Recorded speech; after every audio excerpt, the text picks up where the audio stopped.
Halo,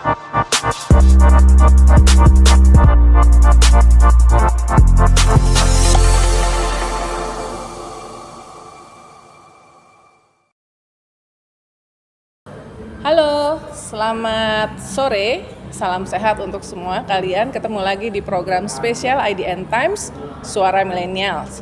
Dan kali ini saya sudah bersama dengan, ini narasumber istimewa, saya ngajarnya lama banget ya. Bang Joshua Makes, CEO Pelataran Indonesia Group. Kalau kalian tahu, pelataran di mana-mana, hotel, restoran, di tempat-tempat yang keren-keren. Nah, pemiliknya adalah Bang Joshua. Dan disclaimer, sebelum melakukan wawancara ini kami sudah melakukan swab antigen. Terima kasih waktunya ya. Thank you, Mbak Uni. Nah, jadi pertanyaan basic dulu yang pertama. Kenapa mendirikan Pelataran Group dan per hari ini sudah segede apa? Jawabannya pertama adalah kecelakaan. Jadi saya sebenarnya sama istri saya mendirikan itu secara tidak sengaja. Karena saya sebenarnya background saya adalah pendidik, saya dan istri saya pengajar di UI dan UPH, tapi kita mendirikan pelataran karena kita merasa bahwa kita harus menjaga kebudayaan Indonesia, ya, dan melalui pariwisata. Oleh karena itu secara tidak langsung pada waktu kita punya villa, kita bikinlah pelataran. Disitulah di tahun 2009 di Pelataran Canggu dengan 25 karyawan. Sekarang kita baru saja ulang tahun 6 Januari kemarin. Yang merupakan juga ulang tahun perkawinan kami. Kita ulang tahun perkawinan rahasia. Kalau ulang tahun pelataran 13 tahun. Oh, 13 tahun. Sekarang karyawannya berapa tuh? Karyawan kita sudah hampir 1.300. 1.300. Dari 25 karyawan. Sekarang ada di kota mana aja? Kita tempatnya semuanya adalah di ikonik. Jadi kita ada pertama di Jawa, di Bali, NTT. Kalau di Jawa kita ada di Borobudur, di Puncak, tentu di Jakarta. Ya, di Bromo. Kalau di Bali kita ada di Canggu, ada di Ubud, ada di Taman Nasional Bali Barat, dan dan kita ada di Labuan Bajo. Bulan November yang lalu saya nginep di Pelataran Borobudur. Asik. Banyak sekali. Nah, salah satu signature-nya di semua pelataran itu adalah banyak benda-benda art ya, seni Indonesia dari berbagai tempat. Kenapa itu dipilih? Jadi pelataran itu memang dasarnya adalah personifikasi. Jadi very much personal. Dan kita ini memang suka barang-barang Indonesia. Jadi kita kumpulin. Jadi kalau kita ke pelataran tinggal di satu kamar, kadang-kadang atau di satu villa bersebelahan, itu nggak mungkin standar, beda-beda bisa. Jadi barang etniknya bisa beda-beda dan kita sangat cinta Indonesia. Nah, karena udah gede banget, apakah misalnya ada rencana bahwa Pelataran Indonesia Group ini misalnya akan IPO misalnya? Karena Bang Joshua ini kan ahli membantu untuk IPO nih. Saya rasa itu pertanyaan yang sangat baik dan sangat strategis. Tentu kalau kita mau berkembang terus, kita harus dimiliki oleh publik. Karena memang dasarnya pelataran itu visinya adalah untuk Indonesia dan Indonesians. Jadi untuk orang Indonesia, masyarakat Indonesia. Salah satunya adalah kita harus dimiliki oleh masyarakat. Pada saat yang tepat, pasti kita juga akan menuju ke arah sana. Oke.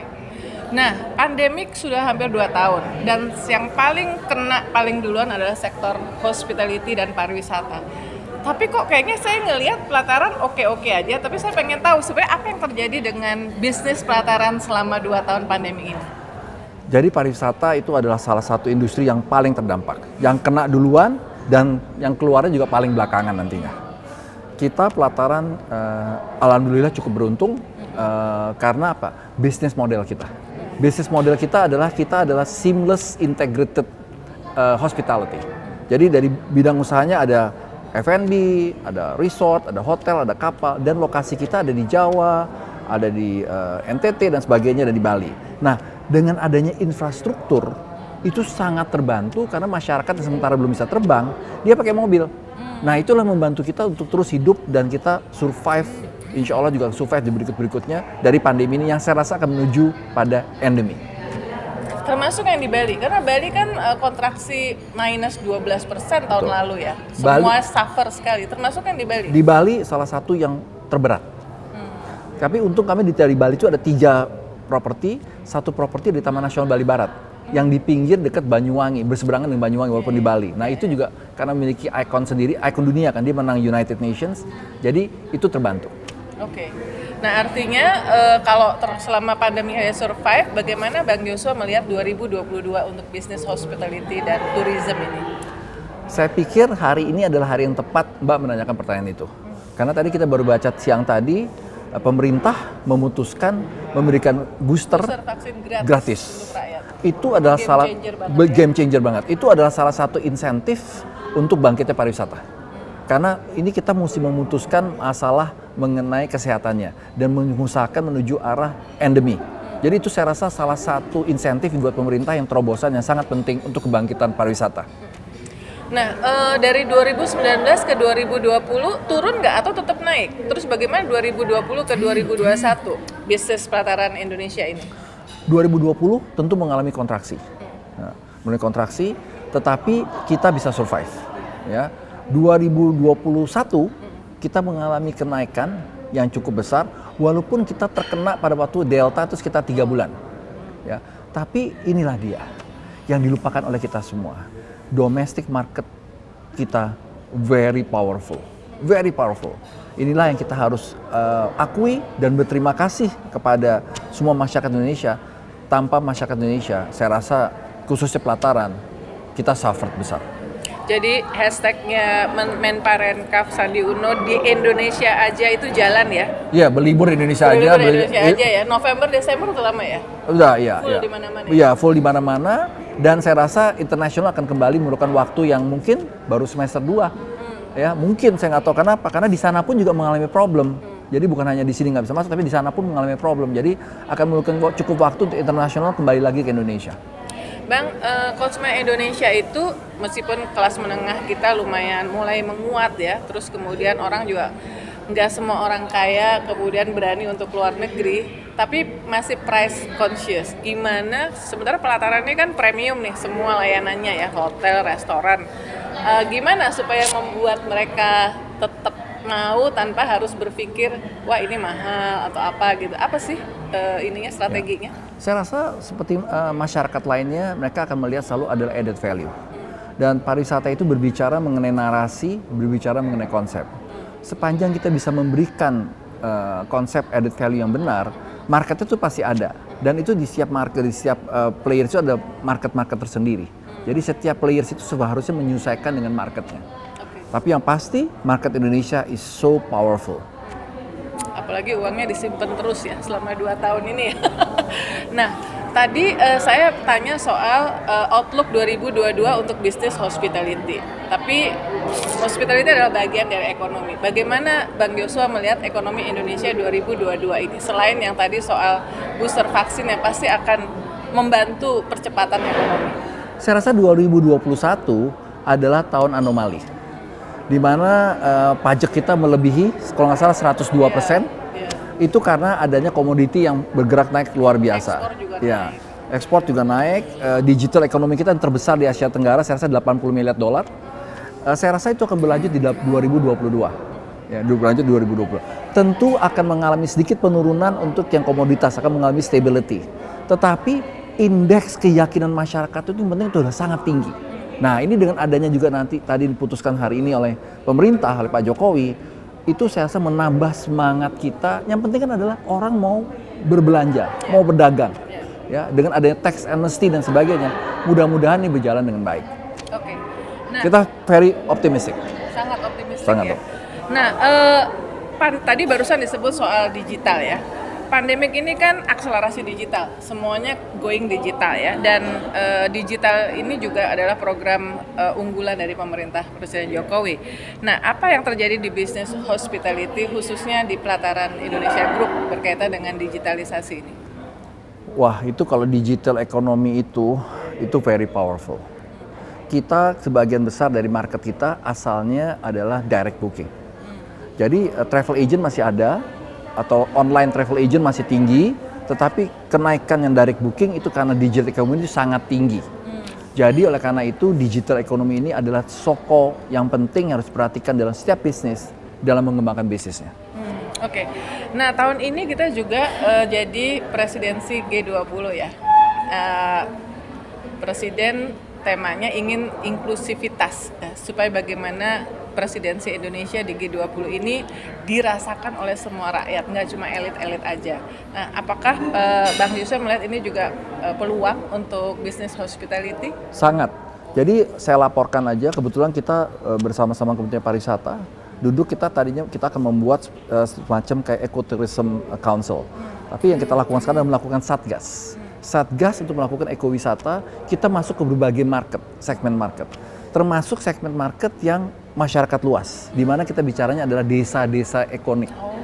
Jadi sekali meningkatkan UKM, itu yang kita lakukan. Dan kita karena pelataran ini memang kalau membuat sesuatu konsep itu cukup mateng, kita yang mengalangkan narasi, mengarangkan beberapa konsep sehingga mereka desa-desa ini bisa mengembangkan sesuai dengan market targetnya mereka.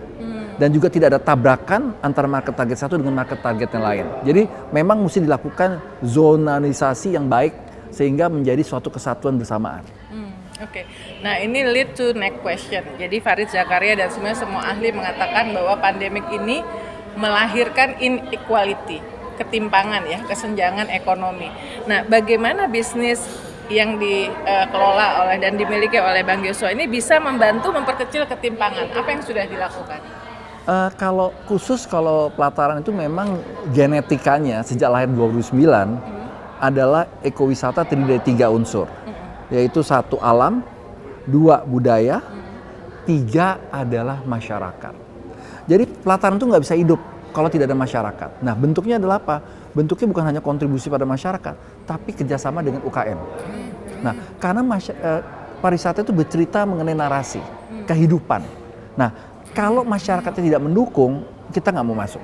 Jadi kita bersama-sama masyarakat. Nah, inilah yang dikembangkan dan kita bekerja sama dengan Pak Sandi dan timnya dan kementerian yang lain untuk bersama-sama dengan UKM maupun dengan desa setempat, kita meng-uplifting menjadi suatu experience, community experience. Jadi bukan hanya alam, bukan hanya budaya, tapi community experience. Dan bukan hanya berbicara mengenai gedung yang bagus tapi bicara mengenai bagaimana engagement dengan masyarakat. Itu yang kita lakukan. Oke, dan jadi sebetulnya menggabungkan kepentingan bisnis dengan sosial itu nggak jadi problem. Kita di pelataran ada konsep namanya ROES. Kalau di tempat kita ada namanya return of equity, return of investment, ROE, kita ada namanya ROES.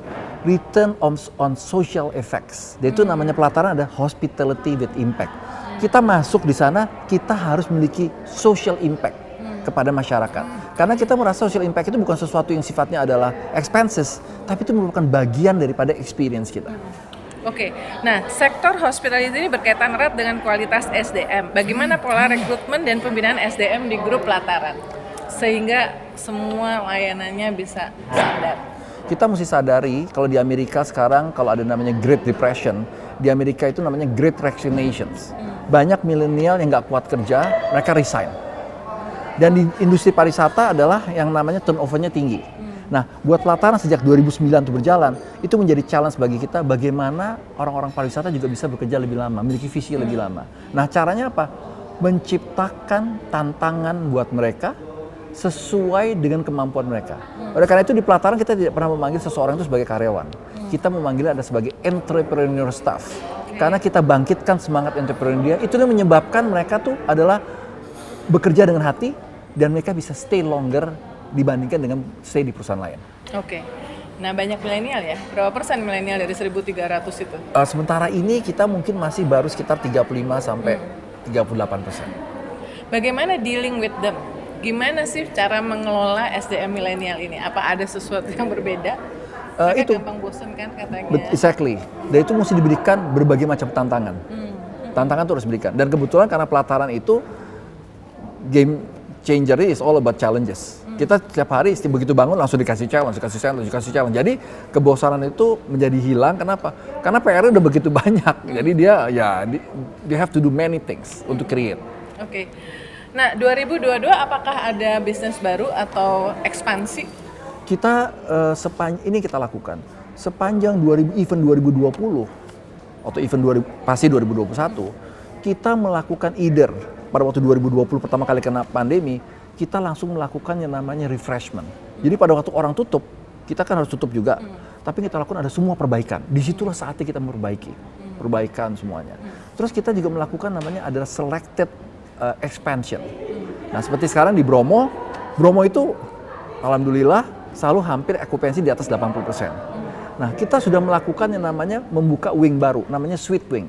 Nah Maret ini selesai, itu program itu buatnya itu hampir 9 bulan. Jadi growing mood ya? Iya grow. Jadi kita gunakan waktu ini, borrowing time ini, sehingga pada waktu dia balik, kita udah ready. Dan semuanya udah fresh. Kalau Mbak ke misalkan pelataran Menteng, kelihatannya udah baru. Memang itu kita lakukan pada waktu tutup, anak-anak kita kasih kerjaan. Udah jangan, karena kalau nggak ada kerjaan tuh membuat mereka mumet, belum lagi berita-berita yang mereka lihat dari sosial media atau apa menjadikan mereka lebih negative thinking. Kita kan mesti menciptakan positivism di Indonesia. Oke. Nah, teman-teman, Bang Yosua ini juga Dewan Pengawas di Sovereign Wealth Fund Indonesia, INA ya, Indonesia Investment Authority. Investment Authority. Nah, bagaimana prospek investasi di bidang pariwisata? Jadi sekalian nanya nih, apakah misalnya investor asing juga tertarik untuk invest di Indonesia melihat market yang 270 juta dan kelas menengah yang strong? Ya. Pemerintah mengetahui benar pariwisata sebagai salah satu adalah tiangnya kita, pariwisata. Karena banyak dan juga itu tidak bisa tergantikan. INA adalah lembaga yang diberikan mandat oleh pemerintah sebagai sui generis, sebagai independen, melakukan investasi, tapi sifatnya dia adalah bait atau umpan. Jadi kalau INA investasi 20%, idealnya ini cuma investasi 20%, 80%-nya adalah investor asing. Tugas kita adalah menarik investor asing untuk long term investment. Nah, pariwisata adalah menjadi salah satu bagian daripada 3 titik utama yang pemerintah mau lakukan. Satu adalah global climate, satu hospitality atau health system, dan yang ketiga digital economy. Pariwisata ada di tiga-tiganya. Nah, oleh karena itu kita menjadi salah satu bagian yang menjadi fokus. Nah, pariwisata ini INA akan masuk tentu akan melihat satu prospek real investmentnya, karena kita bukannya memiliki investasi yang untuk membantu, tapi investasi kita adalah untuk mengembangkan. Maksudnya adalah kita menarik investor asing, jadi kita juga mesti dengar investor asingnya. Dan pasti ada banyak sekali sektor pariwisata yang kita bisa kembangkan, tetapi intinya sektor itu yang mau kita invest juga harus siap, memberikan return yang bagus, memberikan juga governance yang bagus, sehingga kita sebagai INA bisa membawa investor asing ikut invest di sana bersama-sama dengan INA. Oke, wah seru banget ya, banyak sekali cerita-cerita dari Bang Yosua ini soal bisnis hospitality, tourism ya semuanya.